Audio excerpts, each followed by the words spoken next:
Ok, merci. L'Indignon Soya Canal Congo Télévision.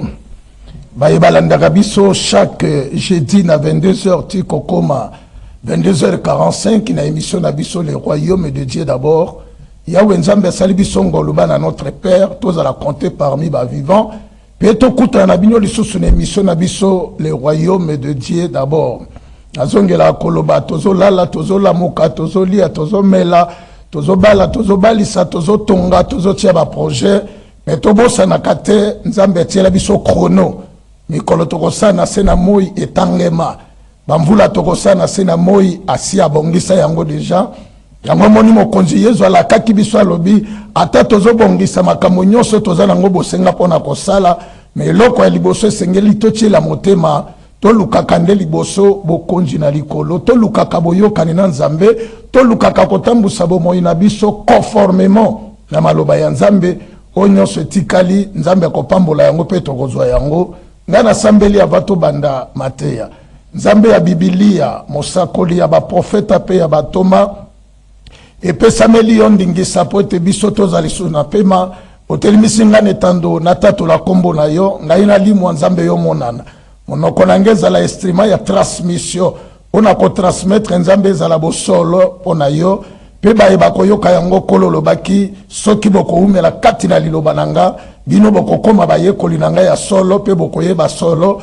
solo ekosikola bino solo nde toza nango bosenga solo nde kambaka ekolo solo nde tambusaka bato solo nde ememaka bolamu epai na bato nabundisi molimo elobisaka basakoli bilobaloba incrédulité na bato balandaka mateya nguya nyonso ya distraction torendre yango nul sans effet na kombo na Yesu Kristo yamba losambola biso molimo mosatu moteyi ya solo te ya biso na kombo na Yesu Kristo tolobi amen amen amen tika kolo Nzambe apambola yo epai nyonso zwami mpo na kolanda biso ya solo balingami tolikaka na etando te toya komilakisa me na etando tozwa lotomo to toza na etinda ya koya koeklere bana ya Nzambe toza na etinda ya koya kobeta kelelo po tolamusa baye baza na pongi o baza na kati ya distraction o bazoyeba ngonga nini biso tokomi te mosakoli Paul alobi racheter le temps car les jours sont mauvais ya solo toyaka chaque semaine na lite ya moko po toya kopesa epai na bana na Nzambe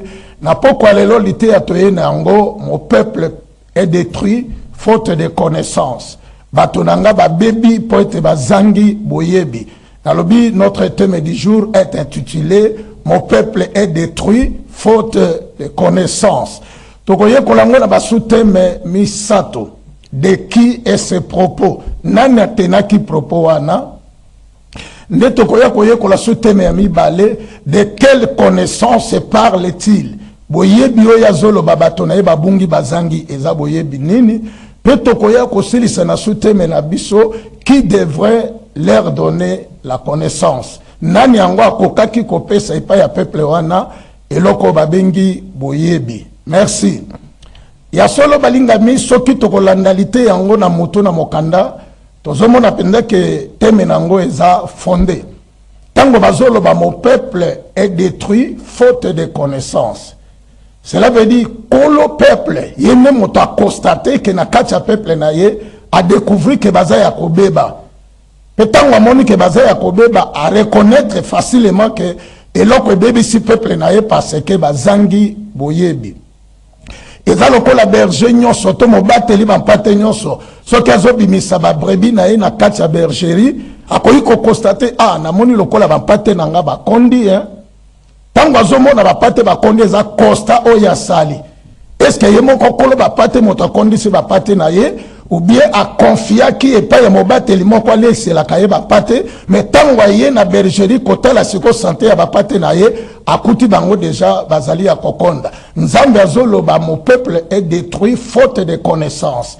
Est-ce que Nzambe ye moko moto azangisi kopesa bato ne connaissance ou bien apesaki bato wana na maboko bato moko bapesa bango connaissance me bango bapesi bato na ye connaissance te lite ya wana totire yango na mokanda na Osée chapitre 4 verset na biso 6 mais nakobanda na verset 1 tokokende nde kosuka na verset na biso 6 na lobi livre ya prophète Osée et nous allons lire le chapitre 4 de verset 1 jusqu'au verset 6. la Bible dit ceci. Écoutez la parole de l'Éternel, enfants d'Israël, car l'Éternel a un procès avec les habitants du pays, parce qu'il n'y a point de vérité, point de miséricorde, point de connaissance de Dieu dans le pays. Il n'y a que parjure et mensonge, assassinat, vol et adultère, on use de violence, on commet meurtre sur maître. C'est pourquoi le pays sera dans le deuil. Tous ceux qui l'habitent seront languissants, et avec eux les bêtes des champs et les oiseaux du ciel. Même les poissons de la mer disparaîtront. 4. Mais que nul ne conteste, que nul ne se livre aux reproches, car ton peuple est comme ceux qui disputent avec les sacrificateurs. 5. Tu tomberas de jour, les prophètes avec toi tomberont de nuit, et je détruirai ta mère. Verset 6. Mon peuple est détruit parce qu'il lui manque la connaissance. Puisque tu as rejeté la connaissance, je te rejetterai et tu seras dépouillé de mon sacerdoce. Puisque tu as oublié la loi de ton Dieu, j'oublierai aussi tes enfants. Parole du Seigneur. Gloire à Jésus. Bien-aimé, nalité ya oyo na zomona Nzambe azali koloba. Nzambe azoye bisalibota na Israël to bavandi na mokili. Alobi Nzambe azana likambo epai na bato bavandi na mokili. Abandi ko détailler eloko yazo kende ko détailler na suka ke marque ya vérité to marque ya connaissance ya Nzambe za a détailler biloko ya constater o ezola kesake bato bazangi connaissance ya Nzambe. Alobi procès azanango contre les habitants du pays parce que il n'y a point de vérité, point de miséricorde, point de connaissance de Dieu. Donc Nzambe a constaté que na kati ya mokili tovandi eloko ya liboso Nzambe azo constaté que na kati ya mokili vérité zate ya mibale miséricorde zate pe connaissance ya Nzambe ezate. Alors soki balobi Nzambe ezana likambo epai na bato bavandi na mokili, Nzambe ezana problème na babita nyonso bazana terre te. Mais Nzambe ezana problème na bato yo bavandeli misala mabe. Bien-aimé, soki ovandi na kati ya mokili, pe na kati na yo olivraka vi na yo na moyibi te, na koboma te, na basi ya baninga te, na bakisi te, na badetournement te, tu n'as pas un problème avec le Seigneur. Parce que Nzambe ezana likambo epai na bato bavandi na mokili. Mokili oyo Nzambe ezoloba bato bavandi azana problème na bango, eza bato bazotambusa vi na bango selon les convoitises de la chair. Bato bazo vivre na kati ya fornication, na kati ya cupidité, na kati ya lokuta, bango ne baza siko na problème ya Nzambe. Bien aimé place ozoyo kanga na pokwa lelo. Tozo tout atolo to sambelaka, to kendeka ba église, to batisama, to pesa kabadim, to sala kabajene, ba veiller ba retraite, to mata kamangengenge luzizila et tendance, to zo kabata epele ya kosala ba sacrifice ba dime na ba offrande to pesa ka, mais Nzambe bandi ko détailler problème oya zo luka epai na biso liboso, ezana no ba dime na ba baptême te, ezana no ba offrande na ba louange te, mais Nzambe zo le beloko liboso na zo constater na mokili, il n'y a point de vérité. Il n'y a point de miséricorde, il n'y a point de connaissance de Dieu. Bien aimé, na kati mokili vérité zate. Bato akoloba solo bazali sosote. Moi sina mobali bazolo bana solo te, bakonzi bazolo bela peuple vérité te, peuple azolo bela pe bakonzi vérité te, bana bazolo bela baboti vérité te, de l'occulter comme une monnaie courante au bato bazo vivre nango. Or que lorsque nous vivons dans les mensonges, Bible lobby le père du mensonge c'est le diable. Alors les bato bazo vivre na diable. Le diable ne vient pas pour nous donner la vie, pour nous donner la joie ni la paix, mais il vient uniquement pour tuer, détruire et égorger. Du fait que nous aimons marcher dans les mensonges, vivre dans les mensonges, donc nous aimons vivre dans la destruction, dans la mort, dans la souffrance, parce que c'est lui qui est le responsable, le père même du mensonge, c'est lui le diable. Bien-aimé, kosambela lelo ezali kamoko tout atolo to yebisa bato boyebi te ke ngana sambelaka non biso toza bezo tout atolo te ke yo sambelaka mais biso moko to constater na kati na biso conduite na yo eza différente na bato mosunde to ko confirmer ko sambelaka eza ko bamba ba otokola na ba porte anda côté et kozala te kozala ba sonnerie nzembo nzambe na téléphone et kozala te ba bible minene Jérusalem na mapeka et kozala te ndenge na zoteya et kozala to lati chapelet na tolo et kozala to lati elonge soki ya pasteur na bino te kosambeleza likambo ya comportement kosambeleza likambo ya conduite kosambeleza likambo ya vie na yo quotidienne ta façon d'agir ta façon de marcher ta façon de se conduire vis-à-vis de la loi du Seigneur. Mon peuple est détruit par manque de connaissances.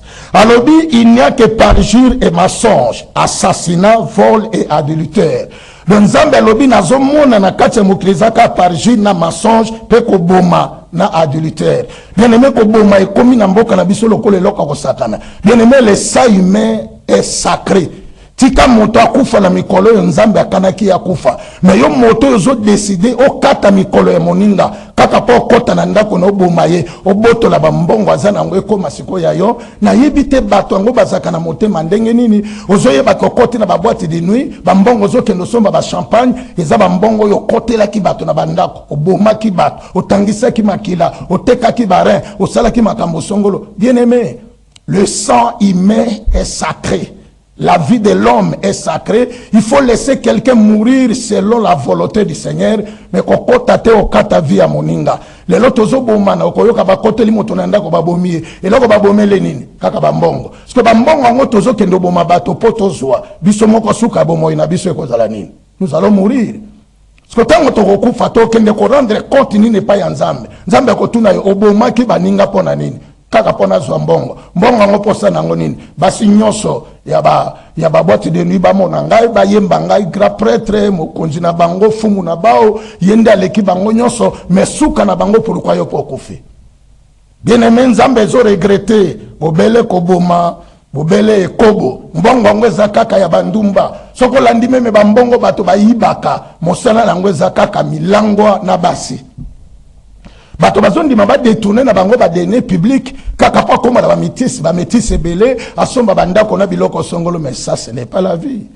Ça ce n'est pas la vie. Suka bo moya moto eza yango wana te. Ekobo yango ni loko vandi na mboka na biso grave. Na lobaka yango pe na zongeli koloba. Soki balobi baloba na mabala eza na kati ya Congo ao. Si 100% ngana koyu koloba 98. Na loba combien? 98 na français à français, donc 98 na français à belge, ba mariage congolais et kobo za na kati. Donc tokoyi ko za la premier pays en Afrique centrale, o e kobo e vanda pezwa misisa na niveau moko, ya moni bato akoma ko sakana na biso, soko lingo sakana na congolais, pesa e basi, pesa e masanga, pesa e miziki, akoyi ko tikelo ba carrière minier, ya zakaka na kobina, ya zakaka na buzoba. Bien aimé, tokomi peuple moko bazo qualifier biso na ba futilité, na biloko ezangi valeur, de la crédibilité d'un homme, ba valeur humaine. Oyo biso tozana ngote, ba qualifier biso na masanga, na basi, na banzembo ezanga tina. Verset 3. C'est pourquoi les pays seront dans les deuils. Tous ceux qui l'habitent seront languissants. Du fait que totiki mobeko ya Nzambe, biso totambo na mensonge, na assassinat, parjure, tozotambo la sikoyo na lokuta na makambo ya mabe, Bible lobi mboka ekozala na pasi. Bien aimé tozo luka ba promoteur ya pasi mboka na biso. Est-ce que koyi koyeba ke biso moko tokoza ba promoteur? Parce que ce que nous sommes en train de s'aimer, c'est ce que nous allons récolter. Ceux qui ont 100 millions d'habitants, ceux qui ont 90 millions, ils ont semé kaka makambo ya mabe. Mais tu comprends na bola mundengeni.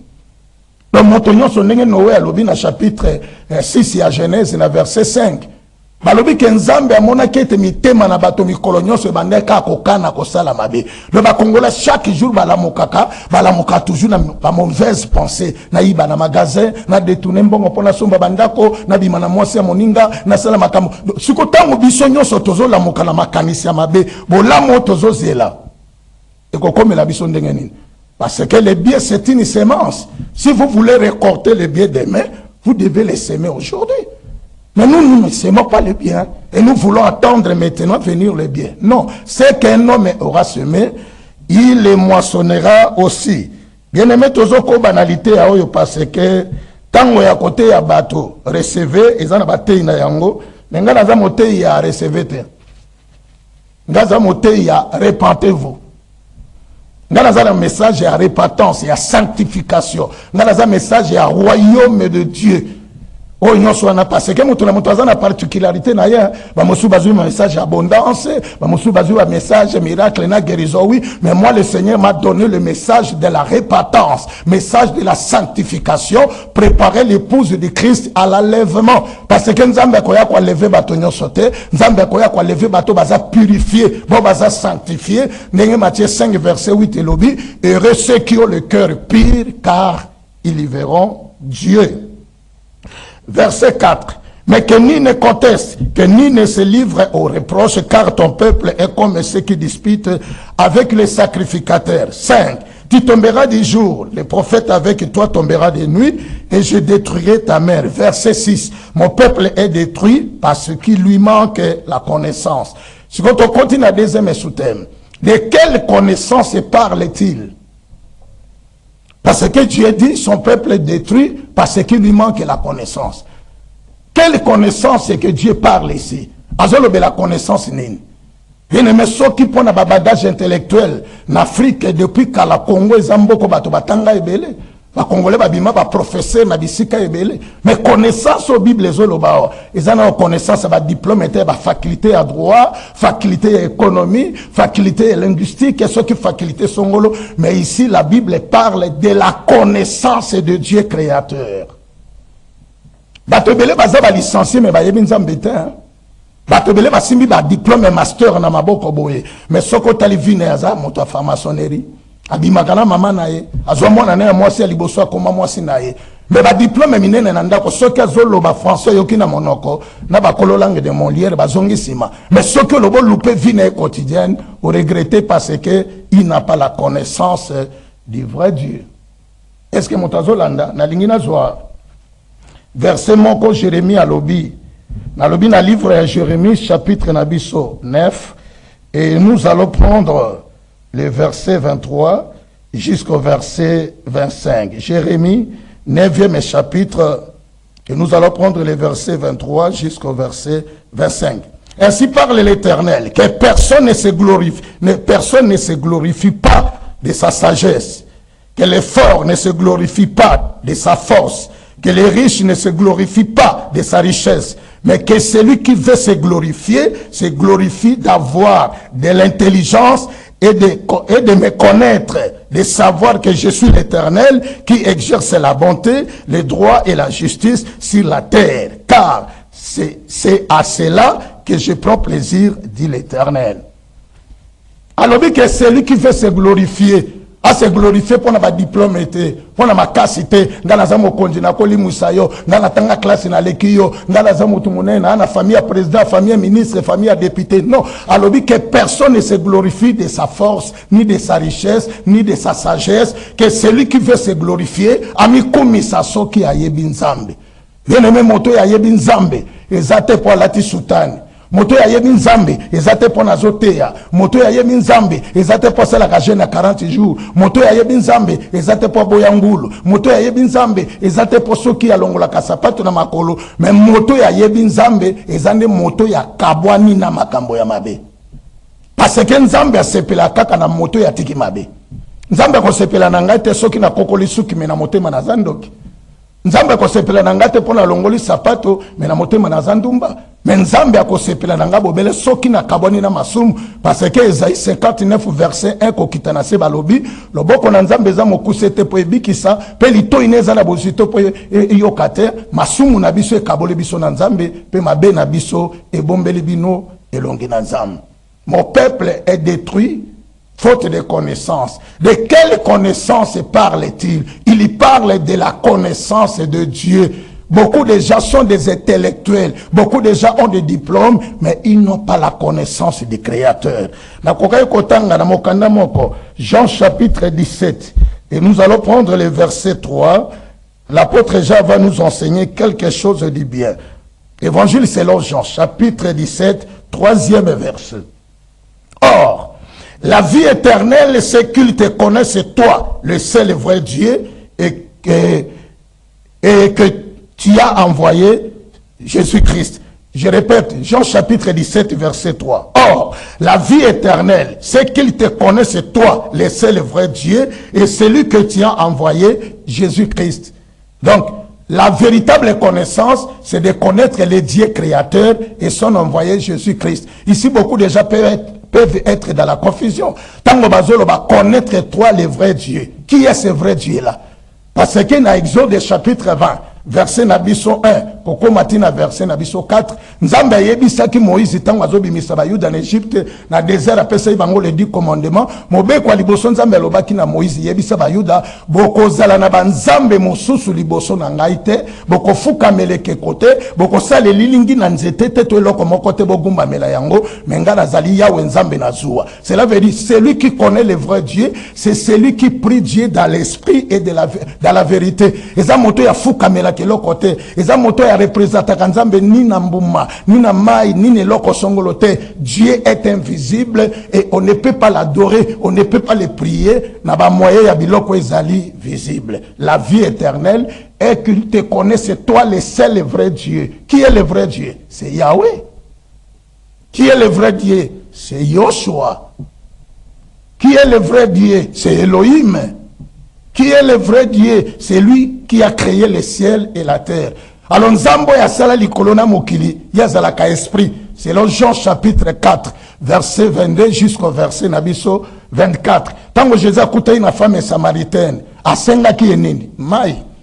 Mais moi, soyo, so ke yeba vrai Nzambe, alinga pimela Yesu mai te. Mais alobi na Yesu yo moyuda ngana za samaritaine biso na bino kurele kakate. Yesu alobaki ne soki oyebaki likabo ya Nzambe olinga kopimela nga maite mais mai ngala za nango soki na pesi okoyoka lisu posa ya maite. Dès la verset 22 tiko koma na 24 Yesu ayebisi femme samaritaine, vous adorez ce que vous ne connaissez pas, mais nous adorons ce que nous connaissons car le salut vient des Juifs. Mais l'heure vient et elle est déjà venue où les vrais adorateurs adoreront le Père en esprit et en vérité, car ce sont là les adorateurs que le Père cherche.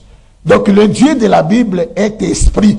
Ba représentaka ni na mai, ni na mafuta, ni na mouchoir, ni na loko songolo. Il est un Dieu invisible et on ne peut pas l'adorer na ba moyen ya biloko ezali visible. De quelle connaissance parle-t-il? Il y parle de la connaissance du Dieu véritable. Est-ce que batoazo comprendre de loko nazo sakola awa? Parce que Nzambo ya kila mokilina likolo azalaka besoin eloko moko te potia liboso fuka mela yango. Parce que yemo kwa esprit babenga kae l'omniscient, l'omnipotent, l'omniprésent azalaka azali pe akotika la kozala. Mais que konayo wana un jour ko nuna pe e kauke koti ba mbombo pe bebi na yango. Mais Nzambe nuna kate ex Nzambe azalaka te. Mais ex président azalaka. Ex-général à retraite azalaka, ex-député azalaka, mais ex-nzambe azalaka te. Jésus-Christ, dans Hébreux 13, verset 8 alobi, il est le même hier, aujourd'hui et éternellement. Alobi vie éternelle, ezalibaye bayonzambe moko na solo, pe Jésus Christ motinda minayo. Okoki koye banzambe ya solo te, ça passe par Christ. Parce que c'est au travers de Jésus-Christ que nous allons connaître le Dieu véritable. Celui qui ne connaît pas Jésus ne connaît pas aussi le Dieu véritable. Parce que le Dieu véritable est en Jésus-Christ. Jésus-Christ a dit, moi et le Père, nous sommes un. Tu ne peux pas connaître Dieu sans connaître Christ. Jacques 14, 6, Philippe, Nani Thomas, Touni, Yesu, Tozana besoin de mon papa. Haya Touni, Navani Nabino Mikolebele, Yebingate. C'est lui qui m'a vu, a vu aussi mon Père. Tokei Koyoka Siko, troisième sous-thème. Qui devrait donner la connaissance au peuple. Parce que Dieu ne descendra pas du ciel pour enseigner son peuple, pour leur donner la connaissance. Oyokolate, soki okei kotanga na mokanda na Deutéronome, na chapitre 5, na verset 31, tikokoma na 33, bayuda tango ba déclara que pa ya Moïse babi non, Moïse yo kaka moto mataka na ngomba, oloba na biso solo la kana nzambo ya kobetela biso masolo, mais biso tolingi to kende nzambe yango ye moko te ya biso to yokaye. Nzambe yebisa ye Moïse yebisa bango ba se préparer, ba sukola bilamba la bango, ba sukola bilamba pe ba kende. Mais tango nzambe amekina na tako lobate ba kake bandi ko beta bato ba pakata mbango. Bango moko ba yebisi Moïse yo tikala, yo moto mesana na moto na yo, bo solo la na ye, bongo yonde makambo ko yo ke pai na ye, oya ko yebisa sikoyo biso. Donc Nzambe a confié peuple naye et pas yaba prophète, a confié peuple naye et pas yaba pasteur, a confié peuple naye et pas yaba envoyé naye pour te ba enseigner bango. Mais ceux qui ba baza ba prétendant ba envoyer, ceux qui baza ba tindami Nzambe te, enseignement ni ba kopesa biso parce que Moïse n'inventait pas les enseignements pour donner aux enfants d'Israël. Les enseignements que Moïse donnait aux enfants d'Israël, il les recevait à Dieu lui-même. Est-ce qu'aujourd'hui, dans nos églises, les enseignements que nous dispensons, les enseignements que nous donnons au peuple de Dieu, ça vient du Seigneur? Alors, dans Deutéronome 5, verset 31 à 33, na sauté na zupe Deutéronome chapitre 6, verset nabiso tokotanga, eza verset nabiso 1, tokoyoka likambo eza na kati. Na Deutéronome chapitre 6, et nous allons prendre le verset 1. La Bible dit ceci. Voici les commandements, les lois et les ordonnances que l'Éternel, votre Dieu, a commandé de vous enseigner afin que vous les mettiez en pratique dans les pays dont vous allez prendre possession. Ici, Moïse dit, moi je viens là où le Seigneur m'avait appelé et il m'a donné des lois et des commandements que je vais vous enseigner afin de mettre toutes ces lois-là en pratique pour que vous pouvez entrer dans la possession du pays qu'il avait promis à vous donner au travers de vos grands-pères. Nazomona Moïse azo reconnaître que pa ya Nzambe pa ya uti eloko ye nango eza banini eza ba loi pe ba enseignement aya ko sala nini kwa ya ko enseigner. Moïse azo uta na ngomba na ba bido ya maita ya kokabola. Moïse azo uta na ngomba na bilanga ba huile d'olive te. Moïse azo uta na ngomba na ba photo ya Nzambe te. Moïse azo uta na ngomba na mbuma ya ba chapelle te. Mais Moïse azo uta pa ya solola ki na Nzambe na ba loi na ba enseignement pour te akoka ko enseigner. Quand on dit enseigner, c'est ouvrir la bouche et commencer à dispenser ce que vous connaissez. Mais les hommes de Dieu de notre temps, tant que bazo tele maliboso ya bat, est-ce que baza ko enseigner ou bien bango bazo pesa batonde ba pratique? Bien-aimés, nous ne sommes pas des petits enfants. Toumeli déjà tozo kende l'église, ndenge Job alobi. Na mokanda moko na Job na kanisi na chapitre 34 na verset 2 kokitanasi azoloba ndenge lolemu eguta kabilia matoye sengeli sikoyo pe et discerner maloba. Togoba kabilo konyo sote. Quand un homme de Dieu prêche quelque chose, tu dois lui donner des oreilles, mais il faut discerner aussi. Ce qui m'ont dit que avant kota en église il faut longola sapato parce que si katozo kota ko sambeleze sika mosato ozamwa na mokete sapato yo tiki no na libanda mais yo moto lala ki lobi na hotel au koti na église. Est-ce que problème ya Nzambe eza sapato tika la libanda ou bien de kobo yo sala ke longwa kati na yo? Voilà, zala mukolo. Mais quand on réfléchit, Moïse venait avec les enseignements pour donner aux enfants d'Israël. Yemoko Christ alobi na Matthieu dans Matthieu chapitre 28, et nous allons prendre les versets 28, versets 19 à 20. Évangile selon Matthieu, chapitre 28, et nous allons prendre les versets 19 jusqu'au verset 20. La Bible dit ceci. Allez, faites de toutes les nations des disciples, les baptisant au nom du Père, du Fils et du Saint-Esprit. Verset 20. Et enseigne-leur à observer tout ce que je vous ai prescrit. Et voici, je suis avec vous tous les jours jusqu'à la fin du monde. Jésus dit dans les versets 20, les disciples ou bien les apôtres devraient enseigner les disciples. Enseigner les disciples qu'ils ont fait au nom de Jésus. Enseigne-leur.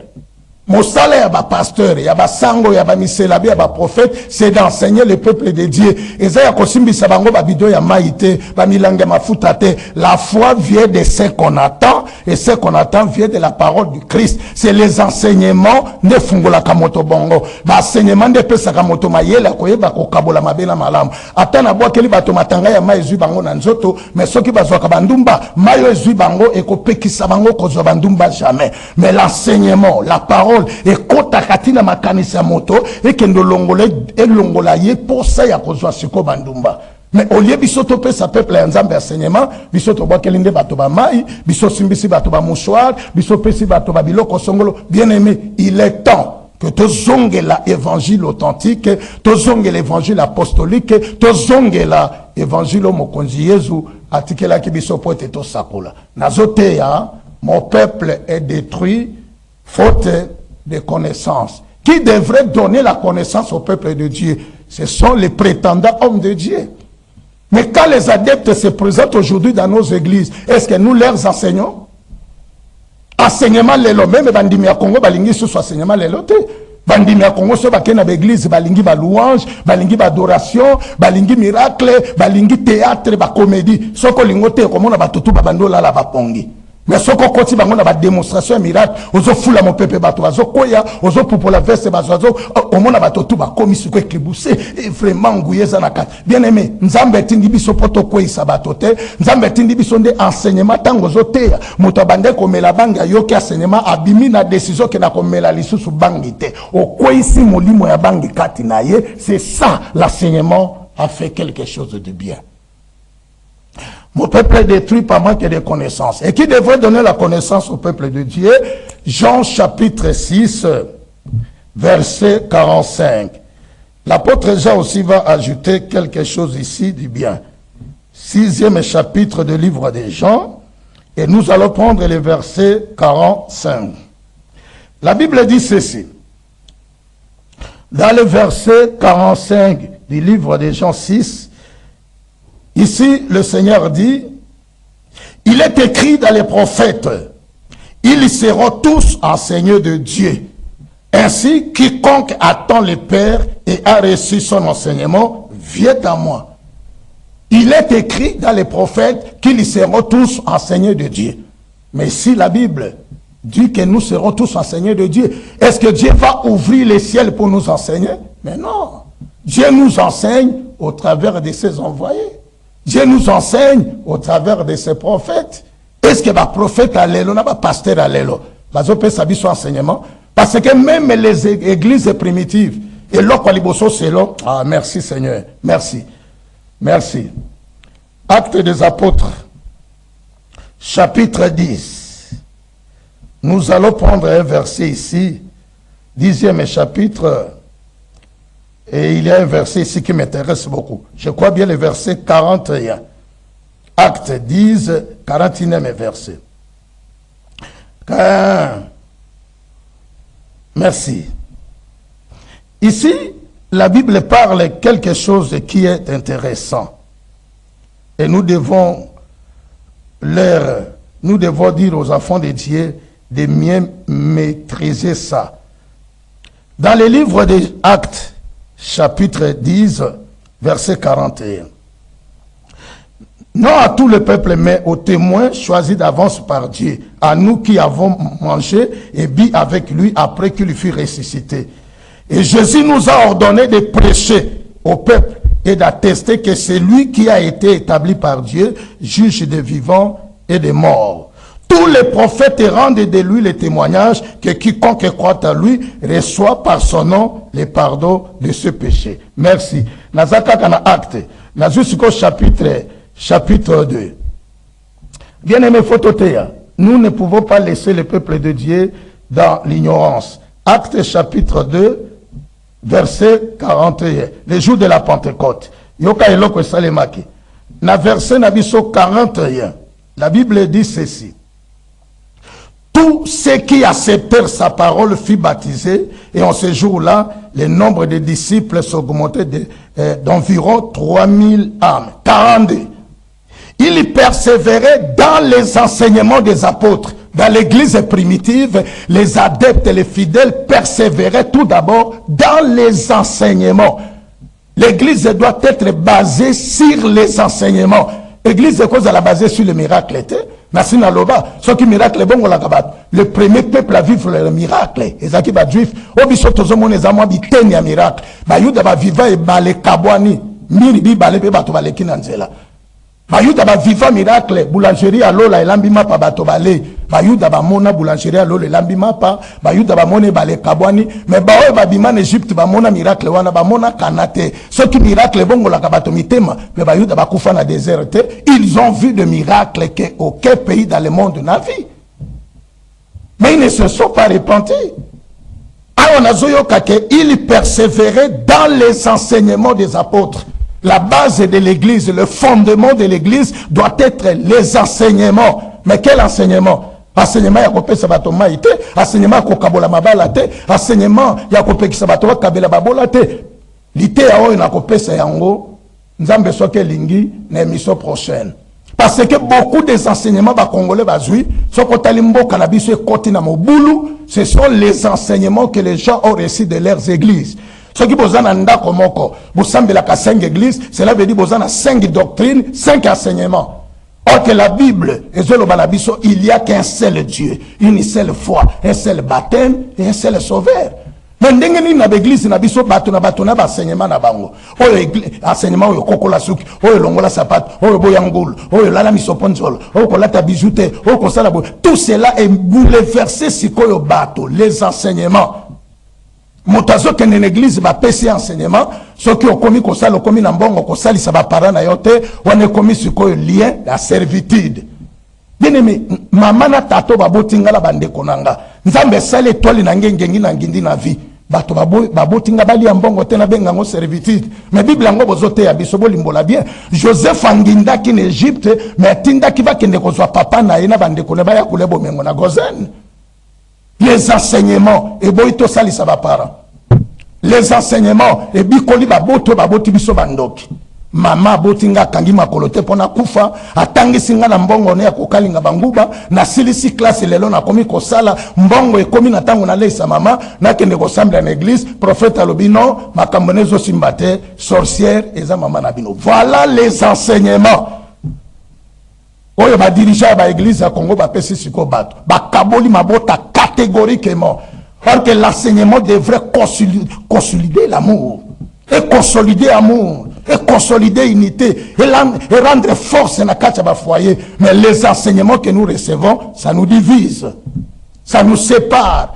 Ba enseignement e boti ba haine ngana yebi tadami na yete bana ne bakola na bana ngesi ka mokote moto azolo ba makambo yo eza bana ndeko ne babota matata moko mama moko. Bana ndeko ne baye pa na ye lokola sambela na église babino bana wana bakola na bana na yote oyebe tadame na bangote. Voilà. Mais ici la Bible dit dans l'église primitive, ba fidèle ba demeura qui dans les enseignements des apôtres. Dans l'enseignement des apôtres, les apôtres prêchaient le royaume de Dieu d'abord. L'apôtre bandaye côté ya bato ba lukaliboso na bo konjali kolo. Deuxièmement, l'apôtre bandaye côté l'amour du prochain, le modèle de Christ. Bien aimé, toutes les idéologies du monde et koyi kozongi sakimbe na mokilité sauf évangile à Jésus-Christ et l'évangile de l'amour du prochain. Tango tokoye banzambe ya solo, tokoye ba valeur moninga moto. Parce que Nzambe asala biso az esprit abatama. Apesa biso équation moko asali semblable na biso to vandi ne pembeni. Alobi Nzambe alobi soko linga kasi moto yo mone na miso. Mais likambo ko kama na tiki moto alali nzala ngala ko pesa mabonza na église. Nazo tiola moto menga azo kumisa Nzambe te. Nzambe poto kumisa ye tala moto aza pembeni no salisa ye, sepela na ye, sunga ye, sala ebolamu okomona kembo ya Nzambe. Ekoyana bomoi na yo balinga mi tokotika mboka na biso kotenga mate tokotele mapoete to bunda nasina loba nazo kende pe ko bosa si Dieu nous accorde la vie semaine prochaine azonge la sikoyo lité ya o siko teme yango la kopesa sikoyo ekozala gardez-vous du levain de pharisiens, gardez-vous du levain de pharisiens na fongoli ya moke Jésus Christ eliwana ye e utaka na l'état terre. Bato ba mema yezu pa ya leta po ba funda ye ba bomaye ezalaki banani ba sadicéens na ba pharisiens. Jalousie ane utaki wapi parce que Jésus azalaki na vérité bango ba vandelaki loi ya Moïse. Bango ba vandelaki na ba synagogue bazo prêcher loi mais la vérité se proclamait dans la rue. Bango bazana ba église aminene ba tondisa bato mais kuna bazote ya bato ba connerie. Ba ote ya bato ba théâtre ba comédie mais dans la rue Jésus-Christ guérissait les malades, ressuscitait les morts, ouvrait les yeux des aveugles, prêchait la vérité, mais ceux qui avaient des synagogues ne faisaient rien. Bangweza leka kaba loi, kokola suki, longola sapato, boyangulu, sukola maboko, sukola zolo, sukola mbebo, salabu, memitema ya bato. Baebi kote ya teke baza na bolingo na kati. Bien-aimé dans le Seigneur, il est temps. Tozongi sa enseignement, ouais koyi kozongi sa l'amour du prochain. Bien-aimé Paul Alobina, 1 Corinthiens 13, Kobandana etina se, Alobia Tanazolo Baminoko Asika, na Kabibo Mengonyoso Nazana Ngona Kosela Nyos, mais soki Nazangi Bolingo, Nazananga Eloko Zangatina. Bien-aimé Kosambe les ande Kolinga Moninga Moto. Jésus Alobi Mabe Oboyi Basale la yo, Kosale la moto mososote. Yo Kolinga Mwasi no Babimana ete, mais pourquoi yo za mokonji na kopani, basi abato basala kana kopani, no yo foko misabango basi na yo. Dans une église au Sambelak. Ndenge nini yo za responsable nesika songolo recruta kabato. Yo mwana na mwasi okolinga te tata mokola bimana mais yo lokola ba peso place ya ko recruter bato bana basi nyonso kitoko bazwa ko luka mosala il faut lexa bango na batoire. Mais dans une église pour Sambelak. Non, mon peuple est détruit par manque de connaissances. Lokola to kamati li lo banzambe to négliger ta la vie na biso ndenge makambo ezo inde la biso. Talandenge ba problème ezo bakisa mana vie na biso. Talandenge ba difficultés za ko serrer vie na biso. Tala ba maladie mususu ezo bota manakati na mabota na biso. Source na ngwezali parce que nous avons rejeté la loi de Dieu. Du fait que nous rejetons la loi de Dieu, nous rejetons le bonheur, nous rejetons la paix, nous rejetons l'avenir. Parce que la loi de Dieu, c'est l'avenir. La loi de Dieu, c'est la santé. La loi de Dieu, c'est la protection. La loi de Dieu, c'est la bénédiction. Bien-aimé dans le Seigneur, to komina tango, télévisé za la kangonga, miniti nangesu pusana, potena kende kosuka, nabike na kozonge la teme oyo semaine prochaine, mais na koya kote ya siko, gardez-vous du lever des pharisiens. Na ute kolo baba pharisien ba to afunda ki Yesu, et là ba fundela ki Jésus zanine, parce que ba enseignement ya Jésus na ya bango e kokana kite. Bango baza kote ya ba dogme, ba biloko libanda, mais Yesu bande ko pénétrer tinakati. Yango yebisaki bango bino boza ba pharisien bato lokuta boza apparaître lokola ba tombo ba mbeliri libanda na photo kitoko batie ba karo mais soki bolobi bo kota na se place ba kunda moto asa pola kala donc ezala batebele apparemment ozomona bango na parure lokola basali ya nzambe mais tango okota siko na mitema na bango tali ba acte ba kometaka ce sont des criminels, ce sont des lions ravisseurs o ba koti na kati ya bilanga ya nzambe. Bazali ko détruire les bateaux. Qui devrait donner la connaissance au peuple de Dieu? Ce sont les prophètes. Na quelque chose qu'on a versé moko. Acte chapitre 8, verset 31, kokitati na se. Bible lobi ni Éthiopia utaki na Jérusalem azozonga. Mais balobi na char na ye abande kotanga livre à prophète Esaïe. So makamba bande kotanga lekela ki. Nde molimo ya Nzambe tindaki Philippe akende ko matana char. Tango Philippe Matina Char a coûté à zotanga livre prophète Esaïe. Atuni comprends-tu ce que tu lis? Nandima ka réponse à unique Éthiopie. Quelle humilité? Azoye bisaï na kokoka comprendre comment ce qui va expliquer nga yango te. Bien aimé, ce qui ont commis kitisande va enseigner yo. Mais ce que bandi komi mona ke yo yebi enseignement e cause en importance c'est pas une ayote. Les lois na moni na komi na suka. Dans le but télévisé de la Kangonga, ce qui nous a mécopé Sabiso Momoi, le jeudi prochain, nous allons nous rencontrer. Tokoya toujours na thème oyo, mais au côté on a contexte et asika. Gardez-vous du levain de pharisiens. Bien-aimés dans le Seigneur, Nzambo ya linga kina zala musakoli na pokwa lelo.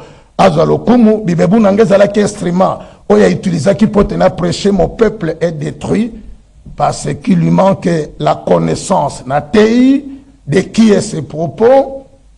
De quelle connaissance parle-t-il et qui devrait donner la connaissance au peuple de Dieu? Na zongisi maton de paille, na bande konyonso batia kamaboko pote missions à la permanente, bana ya conserve, comité de soutien pour l'évangile, bangonde to zalakana bango batia kamaboko pona mosala chaque matin na marché central na pavio bolingo, ne pas to kuta na kapote to kabola kwanga na bomoy.